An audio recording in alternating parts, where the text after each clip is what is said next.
অনেকেই কোশ্চেন করছিল introduction to drama এবং পোয়েট্রি অর্থাৎ রোমান্টিক পোয়েট্রি এই টাইপের যে সাবজেক্টগুলো রয়েছে এই সাবজেক্টগুলোতে পার্ট বি এবং পার্ট সি এর জন্য কতটুকু করে লিখতে হবে এবং কোটেশনকে অবশ্যই লিখতে হবে কিনা, কোটেশন না লিখলে কি প্রবলেম।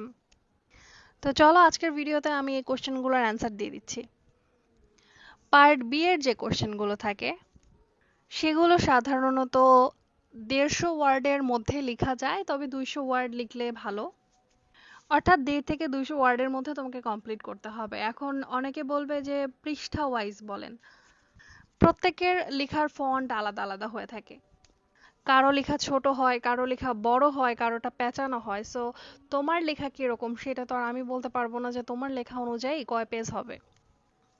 কারণ অনেকে দেখা যায় অনেক ফাঁকা দিয়ে একটা পেজ লিখে ফেলে যার মধ্যে বেশি লাইন থাকে না। আবার দেখা যায় অনেকে এত চেপে চেপে লেখে যে 2 পৃষ্ঠায় যা আটতো সেটা সে 1 পৃষ্ঠায় আটায় ফেলবে। আবার অনেকে লেখে নর্মাল ভাবে, ঠিক আছে, বেশি জায়গা রাখে না বা নর্মালি স্পেস দিয়ে লেখে।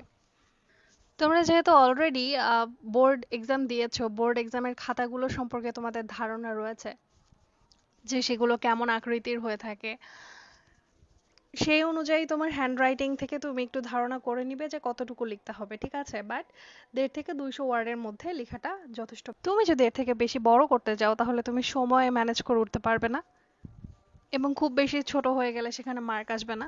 কিন্তু কিছু কিছু কোয়েশ্চেন থাকে যেগুলোর অ্যান্সারই হয় ছোট, যেগুলোতে চাইলেও ডিটেলস লেখা সম্ভব নয়। সেক্ষেত্রে তোমরা চাইলে যতটুকু অ্যান্সার হয়, যতটুকুর মাঝে ধারণাটা ক্লিয়ার করা যায় ততটুকু লিখলেই এনাফ।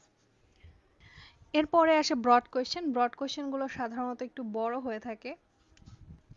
ব্রড কোয়েশ্চেনগুলোর জন্য তোমরা 450 থেকে 500 ওয়ার্ডের মধ্যে লিখতে হবে তোমাদেরকে।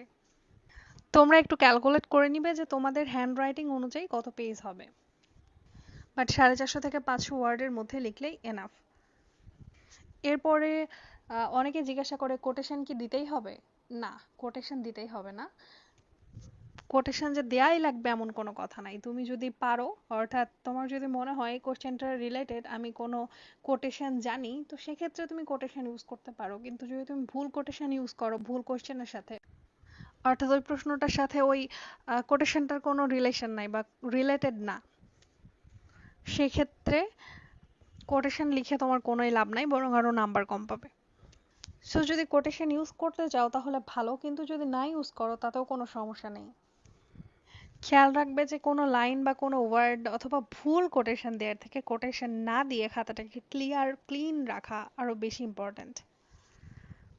অর্থাৎ তোমার যদি মনে থাকে তুমি দিতে পারো, তোমার মনে না থাকলে দিতে না পারো, তবে দেওয়াটা বেটার, এতে ভালো মার্কস আসার চান্স থাকে।